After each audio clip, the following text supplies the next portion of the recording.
Back you watching morning with Fiza और मेरे पास doctor Salman है जो कि शुगर को रिवर्स करने वाली एक्सरसाइजेज बता रहे हैं। अच्छा, आप बता रहे थे कि आपके वालिद साहब को भी शुगर है और आप उनको भी एक्सरसाइजेज करवाते हैं। जी। और उनकी कंट्रोल में रहती है, उनकी रिवर्स हुई है, क्या सिचुएशन है? जी, उनकी कंट्रोल में रहती है। और ये है कि ये सारी चीज़ें ना, एक्सरसाइजेज बहुत ज़रूरी हैं लेकिन डाइटरी चेंजेस बहुत ज़रूरी हैं। तो वो डाइट को, क्योंकि ग़िज़ाई बीमारी है और आपको डाइट को साथ चेंज करना, मॉनिटर रखना बहुत ज़रूरी है। तो डाइट एंड एक्सरसाइज, ये दोनों चीज़ें अगर मिलेंगी तो फिर जाके, क्योंकि लाइफस्टाइल डिजीज़ है, ऐसा ही है। लाइफस्टाइल ठीक होगा तो मसला भी ठीक सर, होगा। ये जो एक्सरसाइजेज हैं जो शुगर की आप बता रहे हैं, ये हमें आज से पहले दुनिया में क्यों नहीं बताई गई हैं एक्सरसाइजेज?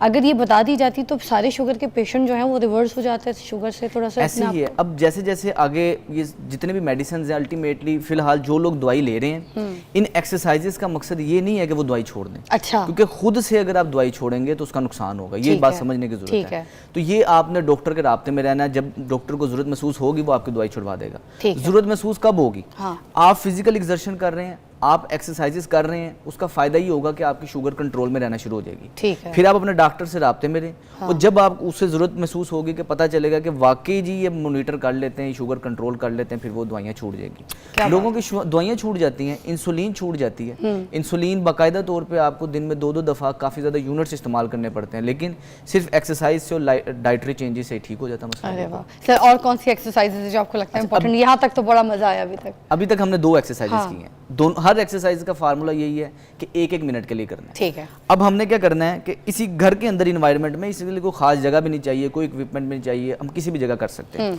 अब क्या, आपने पाँव को हल्का सा खोलना है, बीच में फासला होना चाहिए, ऐसे आपने नीचे बैठना है, हाथ इधर होने चाहिए। फिर जब आपने ऊपर उठना है तो हाथ ऊपर लेके जाने हैं और पाँव भी पंजे के बल आ जाना है, क्योंकि इसमें हमने बताया था मेन रोल हमारे पंजों का। ठीक है। फिर नीचे जाना ऐसे है और हाथ ऊपर ऐसे, इस तरह।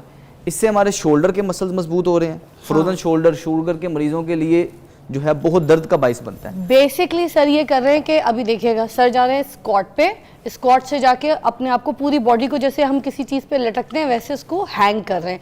हैंग पोजीशन पर वो पंजों पे जा रहे हैं। अब देखिए बिल्कुल इनकी ऐसे अपनी उंगलियों के पंजों पे जाके ऊपर हाइट लेते हैं वो, और स्क्वाट वाली पोजीशन। सर सही है। अच्छा, इससे प्रेशर यहाँ पे भी पड़ा है, यहाँ पे भी पड़ा है, ठीक है, इधर भी पड़ रहा था, और ये पूरे शोल्डर भी खींच रहे थे। अब ये हो ये रहा है कि मसल्स इस्तेमाल हो रहे हैं सारे दिन में।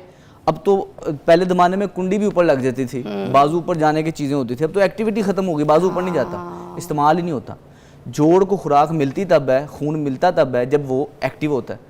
हम अपने कंधों को, जोड़ों को इस्तेमाल ही नहीं करते। क्या बात। इन एक्सरसाइज आजकल कोई ऐसे पंखा साफ कर लेना तो लोगों के कंधे दुख जाते हैं। ऐसे ही इसी वजह से। उसकी वजह ये है कि हम इस्तेमाल कम करते हैं। क्या कुंडी की मिसाल दी आपने, वाकई कुंडियाँ खत्म हो गई हैं, अब जैसे ऑटोमेटिक ताले आ गए। हाँ, बहुत अच्छी बात की आपने।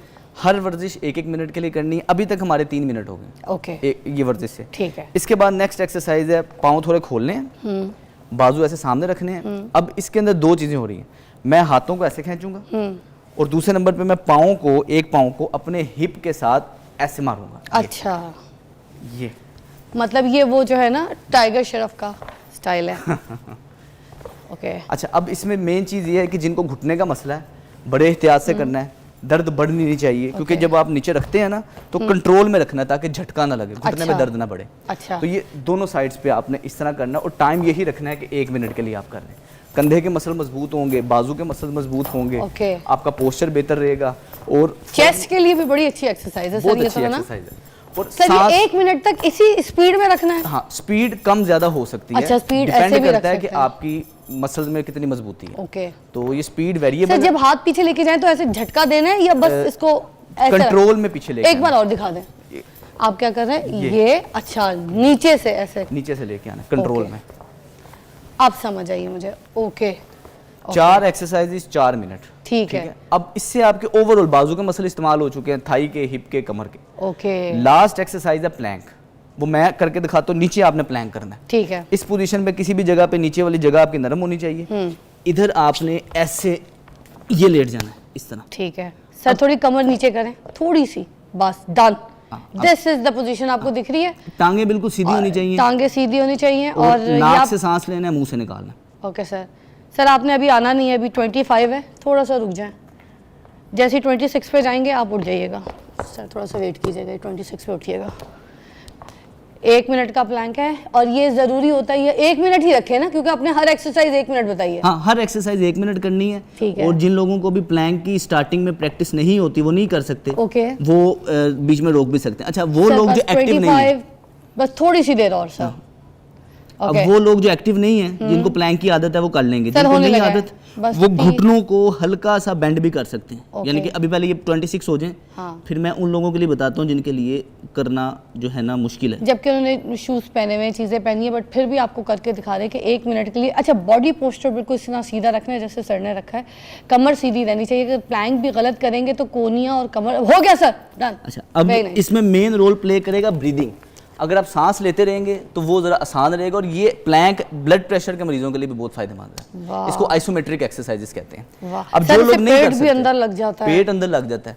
जो नहीं कर सकते वो घुटनों को ऐसे फोल्ड कर लें इधर, अच्छा, कोई मसला नहीं ठीक है। लेकिन आहिस्ता आहिस्ता जिस्म जैसे जैसे ट्रेन होगा, हाँ। कुछ सेकंड के लिए ये कर लिया, फिर वापस ले गए घुटने। अच्छा। कुछ सेकंड के लिए उठा लिए, फिर वापस ले अब गए। सर जो आप 45 से ऊपर होते हैं, 50 होते हैं, उन लोगों के लिए तो फिर ये घुटने रख के सही है। हाँ, घुटने रख के ठीक है, क्योंकि वो तो और complete जैसे plank ट्रेन है। हो जाएंगे तो हाँ। फिर आप कर सकते हैं। औरतें भी इसी तरह घुटने रख के औरतें भी कर करेंगी सकती हैं, है ना सर। ये वाली एक्सरसाइज भी बहुत, एक तो इससे ना चाहे औरत हो या मर्द हो, पेट अंदर लग जाएगा। ऐसे ही।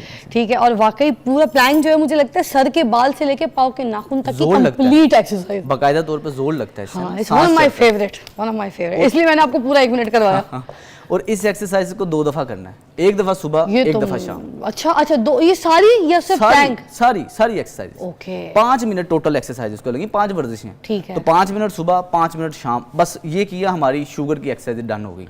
अच्छा। बुजुर्ग हैं कर सकते हैं, बड़े हैं कर सकते हैं, बच्चे हैं कर सकते हैं। ओके। बस जो घुटने के मरीज हैं, जो इसमें सबसे मुश्किल एक्सरसाइज लगेंगे उन्हें स्क्वाट्स, ये उठक बैठक, क्योंकि घुटने का दर्द है, अगर उनके लिए मुश्किल है। सर, घुटने के दर्द तो होते हैं, आपको पता है, ऐसे ही है। एज के जितने उसका भी हल ये है कि हम बहुत ज्यादा नीचे ना बैठें। आपसे ठीक अगर है। इतना भी बैंड हुआ जाता है ना, इतना हो जाए, हाँ। जबरदस्ती नहीं करनी। ओके, मतलब बिल्कुल ऐसे नीचे आने के बजाय सिर्फ इतना थोड़ा सा भी कर बचा। लें, ओके। लेकिन आहिस्ता आहिस्ता ज़हन में रखें, जैसे जैसे मजबूती आएगी ये हम ये भी करने के काबिल हो जाएंगे। वाह सर, टू गुड। आज डॉक्टर सलमान ने हमें इतनी ज़बरदस्त एक्सरसाइजेस बताई हैं, और मैं ये हैरत करती हूँ, हम जब अपने पेरेंट्स को या अपने घर वालों को लेके जाते हैं जिनको शुगर होती है और डॉक्टर्स के पास लेके जाते हैं, वहाँ पर उनको कभी भी ये नहीं कहा जाता एक्सरसाइज करो। हर डॉक्टर एक बात करता है, वॉक कर लें। यही सुनने में आता है, आपके भी वालिद साहब को जब शुगर हुई होगी यही लोग कहते होंगे वॉक किया करें। तो वॉक किस तरीके से करनी है उन्होंने बताया कि इसकी भी एंगल्स होते हैं। सिर्फ ये नहीं कि आप चले जा रहे हैं गलियों में, पार्कों में चले जा रहे हैं, ट्रेडमिल पे चले जा रहे हैं और आपकी शुगर जो रिवर्स हो जाएगी, नॉर्मल हो जाएगी। हर चीज़ के स्टेप्स होते हैं। उन्हें कितनी सारी एक्सरसाइजेस बताई हैं जो आपकी शुगर को नॉर्मलाइज करने के लिए और आपकी शुगर के स्पाइक को कंट्रोल करने के लिए कारआमद है। अगर इन एक्सरसाइज को आप अपनी शुगर की चीज़ों के साथ रखेंगे, अगर आप शुगर पेशेंट हैं, तो आपकी जो शुगर है वो स्पाइक नहीं करेगी, नॉर्मल हो जाएगी। और अपनी डाइट का खास ख्याल रखें। देखिए, डाइट भी बहुत इंपॉर्टेंट है। ये नहीं कि आप सिर्फ एक्सरसाइज करें और अपनी डाइट में आप सुबह गुलाब जामुन खा लें। तो इन चीज़ों का खास ख्याल रखिए, तो आपकी शुगर वाकई नॉर्मलाइज हो जाएगी। खुदारा अपना ख्याल रखिए। आपको सेहत जो है ना, बार बार कहूँगी, अल्लाह ताला कहता है 1000 नेमत है। इस 1000 नेमत को समझें। अपनी सेहत को, अपने बुढ़ापे को अस्पतालों की जीनत ना बनाएं। अपने बुढ़ापे को अपने बच्चों के साथ गुजारें, अपनी खूबसूरत मेमोरीज़ को याद करके गुजारें, अपने प्यारों के साथ बैठ के बैठ के अच्छा बातें करने से, कुछ उनको एक्सपीरियंस सिखाने से, और उनको कुछ अच्छी मैं कहूँगी कि वेकेशंस कराएं, घूमने फिरने जाएं। जब सेहत ही नहीं होगी तो घूमने फिरने क्या जाएंगे। इसलिए तो कहते हैं जवानी में घूम लो जितना घूमना है, क्योंकि सबको पता है पाकिस्तान में बुढ़ापे में तो बिस्तर मर्ग पे पड़े होते हैं सारे लोग। तो ख्याल कीजिए अपना, ज़िंदगी को एंजॉय कीजिए टिल योर लाइफ। आपका बहुत बहुत शुक्रिया, बहुत अच्छी एक्सरसाइजेज बताई है।